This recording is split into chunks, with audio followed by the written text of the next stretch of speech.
What's up, guys? My name is Ethan. And I'm Keegan, and we're Sports Boulevard. Today we'll be talking about the NHL playoffs, Machado and Harper are both hitless in their debut with their new teams, the NCAA Sweet 16 scores and stats, and our NFL predictions. and the NFL offseason. We'll start out with the NHL, the playoffs. The Stanley Cup is started, and with that comes the top 16 teams in the NHL. I'll only be talking about the top team from each division in the wild card. First, I'm going to be talking about the Eastern Conference.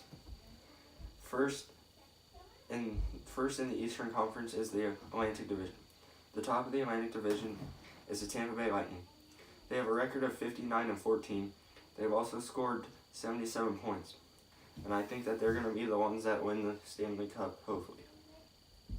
Next, leading the Metropolitan Division is the Washington Capitals.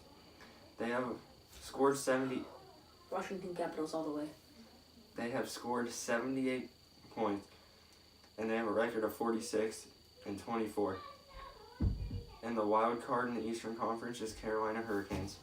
They have a record of 42-28, and they have scored 77. Most teams have scored 77 in the top of each division. The first division in the Western Conference is the Central Division. The top team in the division is the Winnipeg Jets. They are at a 45-28 record with 77 goals. The next team is the Calgary Flames in the Pacific Division. They have scored 77 points and they're a record of 47-23. The last team is the Dallas Stars. They're the top team in their wild card division, and they have a record of 40-31. Who do you think is going to win the Stanley Cup, or who do you want to? The Capitals. I hope that it comes down to the Capitol, or no, I don't know. But it seems like a lot of teams scored 77 goals this year. It's the average of most teams. I hope either Tampa Bay versus Golden Knights, and then Tampa Bay wins. I like the Golden Knights too. Well, now I'll be talking about the NCAA Sweet 16 scores and stats. I'll talk about the first game. Gonzaga won 72-58 against Florida State. The leading scorer for Gonzaga was Rui Hachimurui with 17 points. And the leading with assist was Josh Perkins with 5, and rebounds was Brandon Clark with 12. And for Florida State, their leading scorer was Trent Forrest with 20.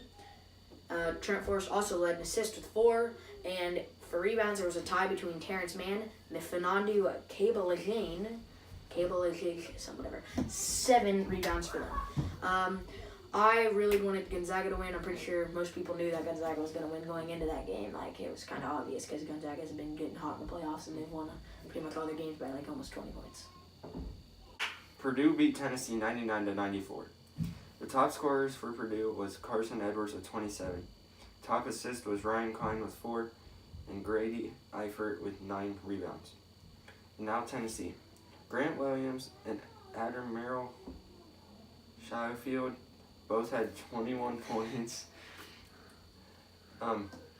Grant Williams and Jordan Bone both had 4 assists, and Admiral Schofield had 9 rebounds. I wanted Tennessee to win because I despise Purdue, and I also had them going to the Final Four in my bracket, so now that kind of sucks. But Next, Keegan's going to be talking about Texas Tech versus Michigan. I wanted Michigan to win that game, just going to let y'all know that, but it's okay. The score was 63, Texas Tech versus Michigan 44. The leading scorer for Texas Tech was Jarrett Culver with 22, and the leading person with assist was also Jarrett Culver again, and David Moretti with 4. And for rebounds, it was Tariq Owens with 10.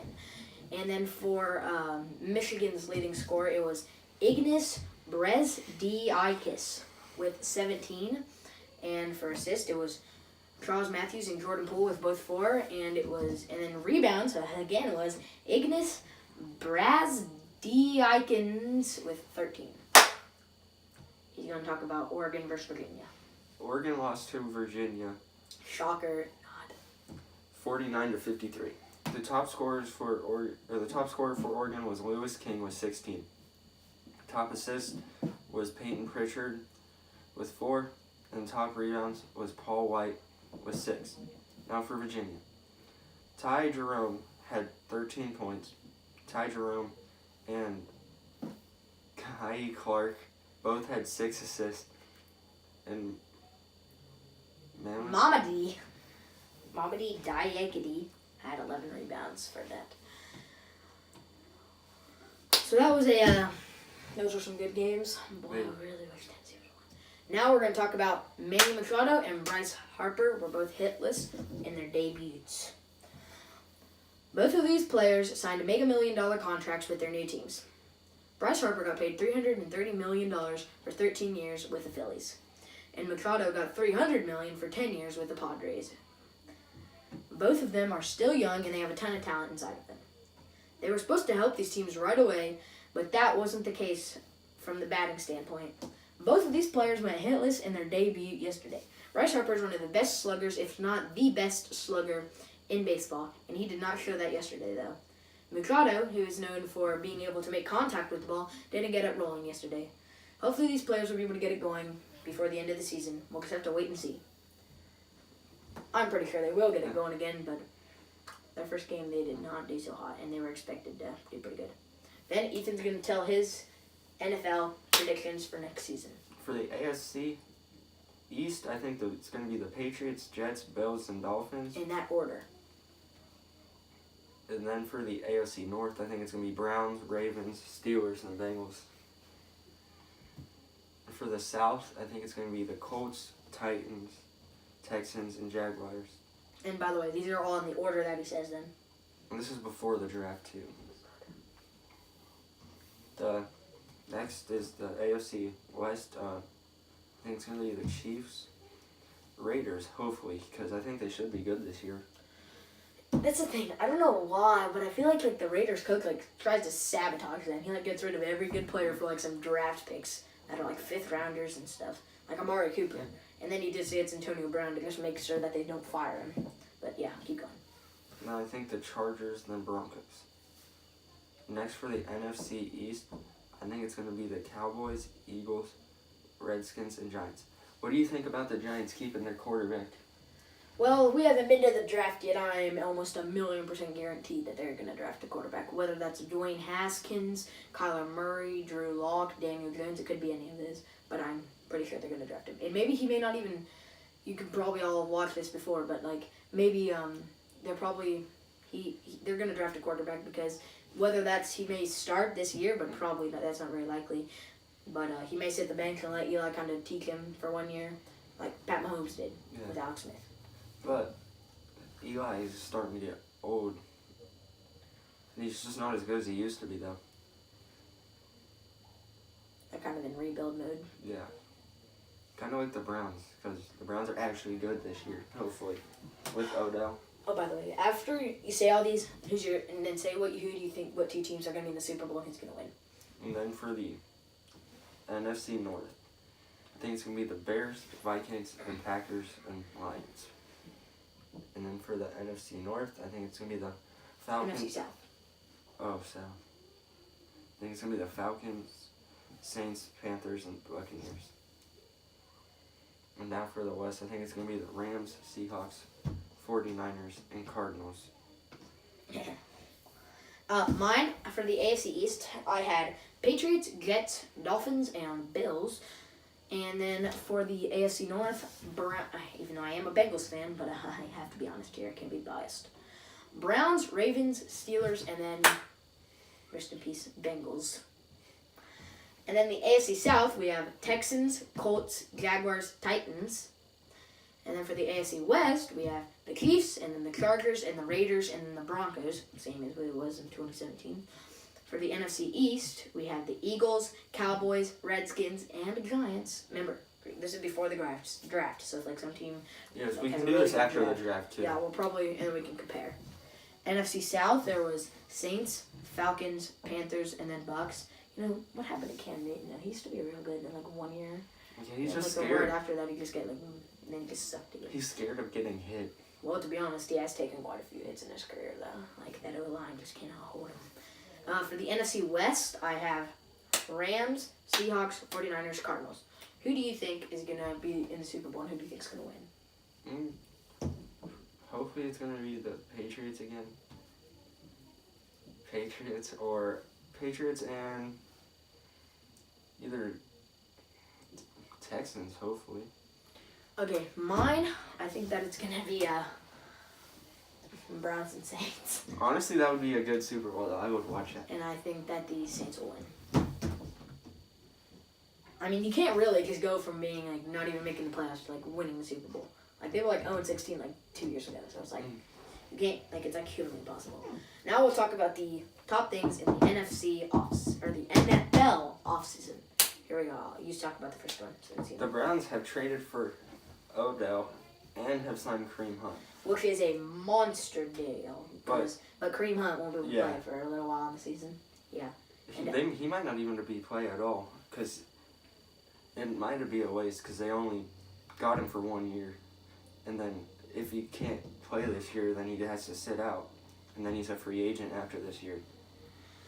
And Odell, as some of you may know, him and Jarvis Landry, who's now his teammate, both were teammates at LSU, and they're kind of like best friends. I think that's going to be pretty helpful for the young quarterback in Baker Mayfield. And even if Kareem Hunt can't play, it's not like they really are in that much trouble, because they have Nick Chubb and Duke Johnson Jr., Mr. Chubbs. Okay, next one. Raiders trade for Antonio Brown. To be honest, I'm pretty sure most people kind of saw this coming. Yeah. Like, even the Raiders, most people had already been kind of thinking that the Raiders were going to do it anyway. So what do you think, being a Bengals fan, about the Steelers might not be as good this coming year? Oh boy, I'm pretty happy about that. But I hate to say this, but they're probably still going to be better than the Bengals. I mean, like, all our stars are getting so old. Like, A.J. Green, he's like 31 or 32, I don't even know. Geno Atkins, the same age. Like, we don't have a quarterback, and we haven't, because Andy Dalton just sucks. We have young Joe Mixon, and they're going to trade John Ross. Okay, I'm getting off topic, you know. We could say this for a different time, okay? Okay, go. Next one. The Jaguars have gotten Nick Foles. Let's go! Okay, I'm tired. I got a little excited. But, yeah, Nick Foles, he has been sitting behind Carson Wentz for some weird reason. And now that I think that the Jaguars actually have a decent QB, that they might actually do pretty good this year. But we'll have to see it. That's why and they have a pretty hard division if you think about it. They have the Texans and the Colts too. Yeah. And the Titans. Those are all four pretty good teams. Okay. And then we have the Jets get Le'Veon Bell and C.J. Mosley. Jets might actually keep up with the Patriots in their rivalry. I don't think that they'll make the playoffs this year, because Sam Darnold's just not fully developed yet. He's not ready to be a playoff quarterback yet. But, I mean, eventually I'm pretty sure that they will get maybe after, like, this next year, it would be... Whenever Tom Brady retires. Just following Rob Gronkowski's 2 years. 2 years. Because once they get to know each other, like... You gotta, like, form... Yeah. Because, like, right now he's young, and, like, we all know how Le'Veon Bell is, and he doesn't really like to listen that much, so he's gonna have to earn the respect of his teammates still. That's why OBJ might not be as good as he can be with the Browns the first year. Yeah, they still have to, like, form a bond and earn the respect of their teammates. Okay, last one. Rob Gronkowski retires from the NFL. They still got Julian Edelman. Yeah, dude, I'm like 1 million years old. You got the oldest team in the NFL. At least he can still catch and actually get yards. He's not a deep guy. He just catches those little short ones. It gets yards, doesn't it? I guess, okay. Whatever, that's the most boring Super Bowl of all time, because they literally just same play every time. Caught it, get tackled over and over and over. And now we're adding a new thing to Sports Boulevard, the Weird Guy of the Week. We found a guy named Gus Ferrati. Well, he sprained his neck in a touchdown celebration when he slammed his head into the concrete stadium side. Why would you do that? Like, I know that you're, like, excited and all, but, like, slamming your head into the concrete. Oh, I saw this picture, and his, like, head was just, like, he's just, like, standing there, like, this was his head smashed into the side.